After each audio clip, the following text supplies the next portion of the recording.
স্বামী রিফাত শরীফ হত্যাকাণ্ডে পরিকল্পনাকারী হিসেবে আয়েশা সিদ্দিকা মিন্নিকে মৃত্যুদণ্ডে দণ্ডিত করেছে আদালত।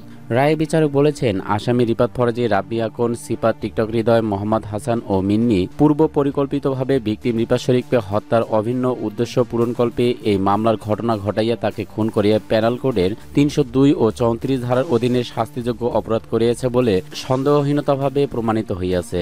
ধারার ব্যাখ্যা দিয়ে বিচারক বলেন, কতিপয় ব্যক্তি মিলিয়া তাহাদের অভিন্ন উদ্দেশ্য বাস্তবায়নের জন্য কোনো অপরাধজনক কাজ করিলে যেভাবে দায় ঠিক হইত, ঠিক সেইভাবেই দায়ী হইবে। তদানুসারে এই মামলার ভিকটিম রিফাত শরীফকে খুন করবার দায়ে উক্ত আসামিগণ সমভাবে দায়ী।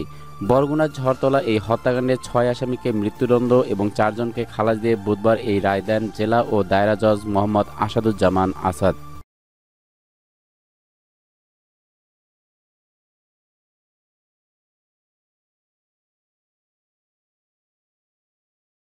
আপনি যদি আমাদের চ্যানেলে নতুন হয়ে থাকেন তাহলে অবশ্যই আমাদের চ্যানেলটি সাবস্ক্রাইব করুন এবং ভিডিওটি ভালো লাগলে অবশ্যই লাইক করবেন এবং আপনার মূল্যবান মতামত কমেন্ট বক্সে জানিয়ে দেবেন। আর ভিডিওটি শেয়ার করতে ভুলবেন না। ধন্যবাদ সবাইকে।